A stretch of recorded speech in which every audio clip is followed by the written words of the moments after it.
The coastal planes. So last video में हमने Indian desert के बारे में डिस्कस किया था, उसकी हमने लोकेशन देखी, उसके कुछ फीचर्स देखे और अब इस वीडियो में हम अपने नेक्स्ट फिजिकल फीचर के बारे में बात करेंगे जो कि है कोस्टल प्लेन्स।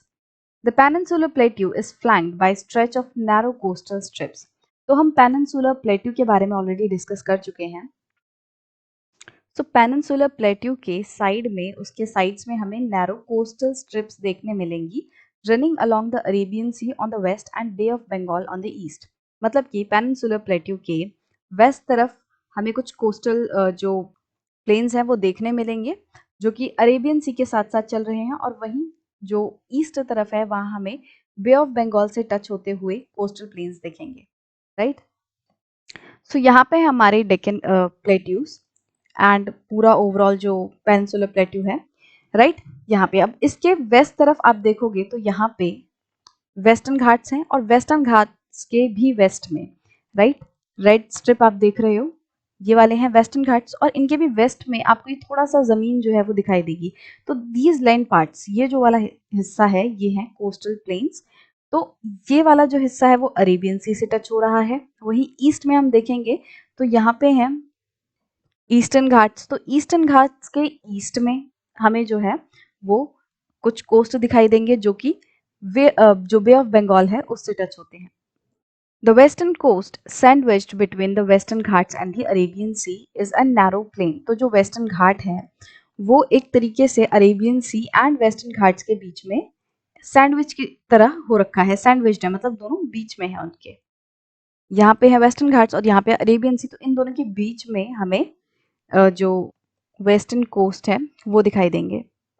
और यहाँ पे आप देख सकते हो कि इन दोनों के बीच में, मतलब Arabian Sea and Western Ghats के बीच में ये जो प्लेन है बहुत ही नैरो हैं, छोटे हैं, पतले हैं। वहीं आप ईस्टर्न घाट्स की तरफ देखोगे तो यहाँ पे ईस्टर्न घाट्स हैं और यहाँ पे बे ऑफ बंगाल है, तो इन दोनों के बीच का जो गैप है वो थोड़ा चौड़ा है, राइट। तो मतलब कि जो ईस्टर्न कोस्ट है वो थोड़े ब्रॉड हैं वेस्टर्न कोस्ट के मुकाबले। It consists of three sections. The northern part of the coast is called Konkan, Mumbai, Goa. The central stretch is called Kannad Plain, while the southern stretch is referred to as the Malabar coast. तो अगर हम western coast की बात करें तो उसको तीन parts में डिवाइड किया हुआ है। जो ऊपर वाला पार्ट है उसको मुंबई गोवा पार्ट कहा जाता है। उसके बाद जो इसके बीच वाला पार्ट है उसको कन्नड़ा प्लेन कहा जाता है। और उसके बाद ये ऊपर हो गया मुंबई गोवा, फिर सेंटर में हो गया कन्नड़ और नीचे हो गया मालाबार कोस्ट। तो इन तीन पार्ट्स में इनको डिवाइड किया हुआ है। The plains along the Bay of Bengal are wide and level. अब ये तो हमने अभी बात की वेस्टर्न कोस्ट की। अब अगर हम ईस्टर्न कोस्ट की बात करें तो ईस्टर्न कोस्ट जो है वो बे ऑफ बंगाल के साथ साथ चलता है और ये वाले जो प्लेन्स है वो थोड़े वाइड हैं एंड लेवल है। मतलब कि लेवल मतलब थोड़े से प्लेन दिखाई देंगे, बहुत ज्यादा उबड़ खाबड़ हमें नहीं दिखाई देंगे, राइट। और वाइड हैं, चौड़े हैं। In the northern part it is referred to as the northern Circar, while the southern part is known as Coromandel coast. अब ईस्टर्न घाट्स के तरफ जो कोस्ट पड़ रहे हैं इनको भी दो पार्ट्स में डिवाइड किया गया है। जो नॉर्दर्न पार्ट है that is called Circar, right, northern Circar, और जो साउदर्न पार्ट है इसको कोरोमंडल कोस्ट कहा जाता है। तो इन दो पार्ट्स में हमने ईस्टर्न कोस्ट को डिवाइड किया हुआ है। Large rivers such as Mahanadi, the Godavari, the Krishna and the Kaveri have formed extensive delta on this coast. अब हमने जब पेनिनसुलर प्लेट्यू पढ़े थे तो उसमें हमने देखा था कि जो पेनिनसुलर प्लेट्यूज हैं, जो मोर स्पेसिफिकली हम बात करें डेक्कन प्लेट्यू हैं, यहाँ पे उनकी जो स्लोप है वो कुछ इस तरीके से है। वो यहाँ से वेस्ट तरफ ऊंचे हैं और वो ईस्ट तरफ नीचे हैं। मतलब कि जितनी भी नदियां हैं वो इधर से ओरिजिनेट होके इस तरीके से बह बह के वो वेस्टर्न तरफ से ओरिजिनेट हो रही हैं और वो ईस्टर्न तरफ ड्रेन कर रही हैं, राइट। इसका मतलब कि जो हमारे ईस्टर्न कोस्ट हैं वहाँ पे हमें बहुत सारी जो नदियां हैं, बड़ी बड़ी नदियां हैं, वो डेल्टा बनाती हुई दिखती हैं। जैसे आप महानदी देख सकते हो, यहाँ पे Godavari river, Krishna river, Kaveri river. तो यहाँ पे बहुत सारी जो बड़ी बड़ी नदियां हैं वो बे ऑफ बंगाल में ड्रेन कर रही हैं और डेल्टास बना रही हैं। Lake Chilika is an important feature along the eastern coast.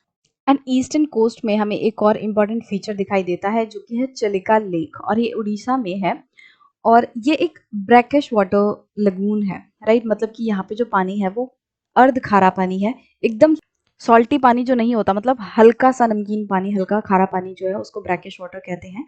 So brackish water lake जो है वो आपको यहाँ पे देखने मिलेगा, चिलिका लेक। तो ये कुछ चीज़ें हमने डिस्कस की कोस्टल प्लेन्स के बारे में, मतलब कि ये ऐसे प्लेन्स हैं जो कि कोस्टल इलाके में हैं, जो समुद्र तट के पास हैं, तटीय मैदान हैं जो।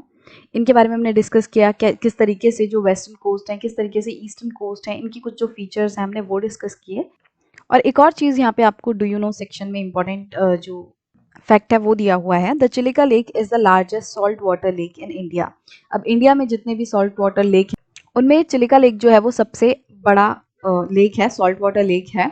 और ये उड़ीसा स्टेट में पड़ता है, ये मैंने आपको बता दिया। और ये महानदी डेल्टा के साउथ में है, ये हमने मैप में देख चुका है कि महानदी जो है वो यहाँ पे है, महानदी डेल्टा। तो दिस इज महानदी डेल्टा, और इसके जस्ट नीचे साउथ में जो है चिलिका लेक सिचुएटेड है।